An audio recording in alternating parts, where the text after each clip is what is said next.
দুদিনের সফরে ভারতে অবস্থান করছেন রাশিয়ার প্রেসিডেন্ট ভ্লাদিমির পুতিন। 23তম ভারত রাশিয়া বার্ষিক শীর্ষ সম্মেলনে অংশ নেওয়ার জন্য পুতিনের এই সফর। এছাড়া ভারতের প্রধানমন্ত্রী নরেন্দ্র মোদীর সাথে আজ এক শীর্ষ বৈঠকে মিলিত হবেন তিনি। বৈঠকে প্রতিরক্ষা, জ্বালানি ও বাণিজ্য বিষয়ে আলোচনার সম্ভাবনা রয়েছে। এর আগে বৃহস্পতিবার সন্ধ্যায় নয়াদিল্লিতে পৌঁছানোর পর সব প্রটোকল ভেঙে রুশ প্রেসিডেন্টকে স্বাগত জানান নরেন্দ্র মোদী। বিস্তারিত মনিরুজ্জামান বাবুর রিপোর্টে। ৩ বছর আগে ইউক্রেনের সঙ্গে রাশিয়ার যুদ্ধ শুরু হওয়ার পর প্রেসিডেন্ট পুতিনের এটাই প্রথম ভারত সফর। সর্বশেষ 2021 সালের ডিসেম্বরে নয়াদিল্লি সফর করেন তিনি। রাশিয়ার প্রেসিডেন্ট ভ্লাদিমির পুতিন ভারতের মাটিতে পা দিতেই প্রোটোকল ভেঙে নিজেই বিমানবন্দরে উপস্থিত হয়েছিলেন ভারতের প্রধানমন্ত্রী নরেন্দ্র মোদী। করমর্দন ও আলিঙ্গন করে দুই রাষ্ট্রপ্রধান রওনা দিয়েছিলেন একই গাড়িতে। পুতিনকে যে ধরনের আড়ম্বরপূর্ণ আয়োজনের সঙ্গে বরণ করে নেওয়া হলো, তেমন আনুষ্ঠানিকতা কেবল নয়াদিল্লি তার ঘনিষ্ঠ মিত্রদের সৌজন্যেই দেখায়। এনডিটিভির প্রতিবেদনে বলা হয়েছে, এরপর রাতে প্রধানমন্ত্রী মোদী তার জন্য একটি ব্যক্তিগত নৈশভোজের আয়োজন করেন। আনুষ্ঠানিকভাবে বিস্তারিত তথ্য জানানো না হলেও প্রধানমন্ত্রীর সরকারি বাসভবনে এই নৈশভোজের আয়োজন করা হয়। ভারত সফরের দ্বিতীয় দিনে শুক্রবার সকালে পুতিনকে রাষ্ট্রপতি ভবনে আনুষ্ঠানিক অভ্যর্থনা জানান রাষ্ট্রপতি দ্রৌপদী মুর্মুর। সেখানে তাকে গার্ড অফ অনার প্রদান করা হয়। পুতিন মহাত্মা গান্ধীর স্মৃতিসৌধে শ্রদ্ধা জানাতে রাজঘাটও যান। এরপর প্রধানমন্ত্রী মোদীর সাথে 23তম ভারত রাশিয়া বার্ষিক শীর্ষ সম্মেলনে অংশগ্রহণ করবেন রাশিয়ার এই নেতা। উভয় পক্ষ জানিয়েছে, শীর্ষ বৈঠকে প্রতিরক্ষা, জ্বালানি ও বাণিজ্য এই তিনটি বিষয়কে কেন্দ্র করেই মূল আলোচনা হবে। শিপিং, স্বাস্থ্যসেবা, সার ও যোগাযোগ খাতে একাধিক চুক্তি ও সমঝোতা স্মারক সই হতে পারে। মনিরুজ্জামান বাবু, ৭১।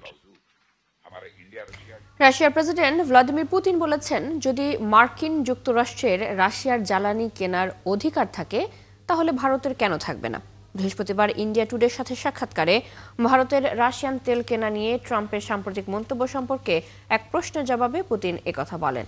হিন্দুস্তান টাইমস জানায়, 2 দিনের সফরে ভারতে আসা পুতিন জানান, যদি যুক্তরাষ্ট্র তার চুল্লিগুলোর জন্য ইউরেনিয়াম কেনে তাহলে ভারতেরও একই সুযোগ থাকা উচিত।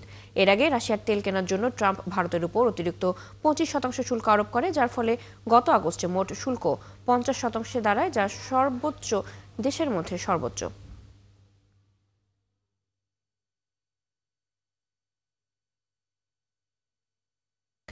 যেসব বিশ্ব নেতা সবচেয়ে বেশি নিরাপত্তা বলয়ে থাকেন তাদের মধ্যে অন্যতম রাশিয়ার প্রেসিডেন্ট ভ্লাদিমির পুতিন। তার প্রত্যেক সফর চরম সতর্কতা ও কঠোর নিরাপত্তা জালের মাধ্যমে পরিচালিত হয়। পরিবহন থেকে ব্যক্তিগত নিরাপত্তার সবকিছুই থাকে ক্রেমলিনের আয়ত্তে। পুতিনের এই ভারত সফরেও তার ব্যতিক্রম হয়নি। তার সাথে রয়েছে বুলেট প্রুফ লিমোজিন গাড়িটি, রয়েছে বহুল আলোচিত ভ্রাম্যমাণ টয়লেটটিও। বিস্তারিত ওরিসুল ইসলামের প্রতিবেদনে। বিশ্বের অন্যতম ক্ষমতাধর ব্যক্তি রুশ প্রেসিডেন্ট ভ্লাদিমির পুতিন ভারতে সফর করছেন। সাধারণত আয়োজক দেশ হিসেবে তার নিরাপত্তার ব্যবস্থা ভারতেরই করার কথা, কিন্তু বরাবরের মতো পুতিনের নিরাপত্তায় নজিরবিহীন পদক্ষেপ গ্রহণ করেছে ক্রেমলিন।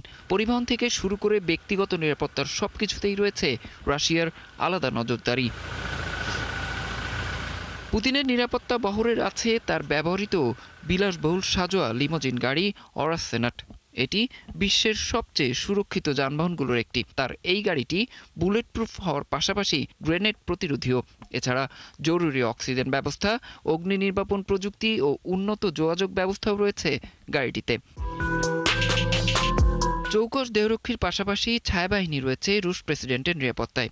এই বাহিনীতে যারা নিয়োগ পান তাদের নেওয়া হয় দেশটির elite presidential security service SBP থেকে। এতে নিয়োগ পেতে যুদ্ধের জন্য প্রস্তুত এবং মানসিকভাবে দৃঢ় হতে হয় আগ্রহীকে। পুতিনের নিরাপত্তা বাহিনীতে থাকে sniper, drone operator, electronic intelligence বিশেষজ্ঞ ও যোগাযোগ ইউনিটও। ভ্লাদিমির পুতিনের সফরের সবচেয়ে অদ্ভুত বিষয় হলো দেহরক্ষীরা তার মল সংগ্রহের জন্য একটি বিশেষ ব্যাগ বহন করেন। বিদেশি শক্তিরা যাতে প্রেসিডেন্টের স্বাস্থ্য সম্পর্কে কোনো তথ্য সংগ্রহ করতে না পারে সেজন্য এই ভ্রাম্যমাণ টয়লেট বহন করতে হয় তাদের। বিদেশ সফর শেষে তার এই মল রাশিয়ায় ফিরিয়ে নিয়ে যাওয়া হয়। ভারতের প্রধানমন্ত্রী নরেন্দ্র মোদীর আহ্বানে 23তম ভারত রাশিয়া বার্ষিক শীর্ষ সম্মেলনে যোগ দিতে দিল্লিতে রয়েছেন ভ্লাদিমির পুতিন। সফর শেষে শুক্রবার রাতে ভারত ত্যাগ করার কথা রয়েছে রুশ প্রেসিডেন্টের। অরিসুল ইসলাম, ৭১। পাকিস্তানের প্রথম প্রতিরক্ষা বাহিনীর প্রধান হিসেবে নিয়োগ পেয়েছেন দেশটির সেনাপ্রধান ফিল্ড মার্শাল আসিম মুনির। স্থানীয় সময় বৃহস্পতিবার পাকিস্তানের প্রধানমন্ত্রী শাহবাজ শরীফের অনুমতির ভিত্তিতে প্রেসিডেন্ট আসিফ আলী জারদারি তার নিয়োগ চূড়ান্ত করেন। চলতি বছরের শেষের দিকে তার সেনাপ্রধানের মেয়াদ শেষ হওয়ার কথা থাকলেও সংবিধান সংশোধন করে পাকিস্তান সামরিক বাহিনীর প্রধান নামে নতুন একটি পদ তৈরি করে আসিম মুনিরকে 5 বছরের জন্য নিয়োগ দেওয়া হয়েছে। গত নভেম্বরে পাকিস্তানের সংবিধানে 27তম সংশোধনী আনা হয়। ওই সংশোধনীর মাধ্যমে তৈরি করা হয় প্রতিরক্ষা বাহিনীর প্রধানের পদ।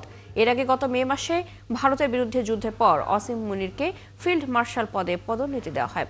আসিম মুনির পাকিস্তানের ইতিহাসে দ্বিতীয় ফিল্ড মার্শাল। এর আগে একমাত্র ফিল্ড মার্শাল ছিলেন আইয়ুব খান।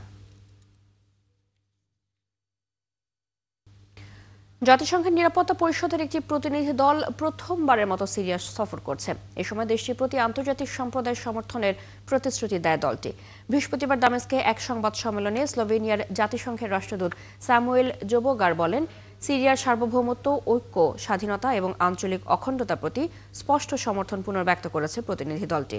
এদিকে সিরিয়ার পররাষ্ট্রমন্ত্রী আসাদ হাসান আল শাইবানি বলেছেন, এই সফর সিরিয়ার জনগণের প্রতি আন্তর্জাতিক সম্প্রদায়ের সমর্থনে আস্থা পুনর্গঠনের জন্য একটি ঐতিহাসিক মুহূর্ত। প্রতিনিধি দলটি সিরিয়ার রাষ্ট্রপতি আহমেদ আল শারার সাথেও দেখা করেছে। সম্প্রতি দেশটির প্রেসিডেন্ট আহমেদ আল শারার উপর থেকে নিষেধাজ্ঞা তুলে নিয়েছে নিরাপত্তা পরিষদ।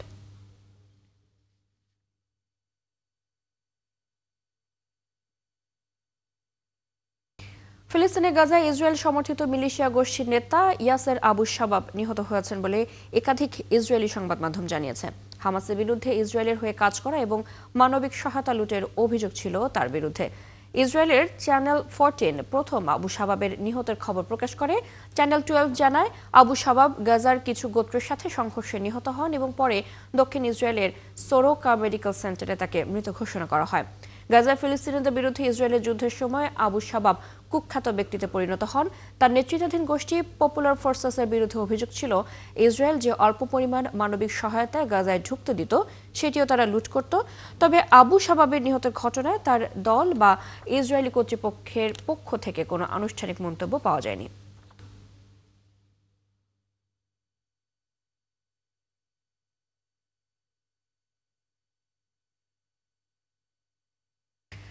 যুদ্ধ বিধ্বস্ত গাজা উপত্যকায় বাজল বিয়ের সুর।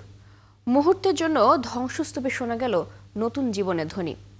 গাজায় একযোগে অনুষ্ঠিত হল 54 দম্পতির গণবিবাহ। ঐতিহ্যবাহী পোশাক আর বাজনার তালে অংশ নেন গাজাবাসী। দক্ষিণাঞ্চলীয় খান ইউনিসে সংযুক্ত আরব আমিরাত ভিত্তিক একটি মানবিক সংস্থা নেয় এই উদ্যোগ। নবদম্পতিদের দিয়েছে প্রয়োজনীয় সহায়তা। বিস্তারিত রিপোর্টে। ফিলিস্তিনি পতাকা হাতে একে অপরের হাতে হাত রেখে হাঁটছেন দম্পতিরা। কনেরা পরেছেন লাল ফিতায় সজ্জিত ঐতিহ্যবাহী ফিলিস্তিনি সাদা ও লাল পোশাক, বরদের পরনে কালো স্যুট টাই। জীর্ণ ভবন, কংক্রিটের স্তূপ আর ধ্বংসাবশেষ, যা গাজা উপত্যকার 2 বছরের সংঘাতের ক্ষতচিহ্ন।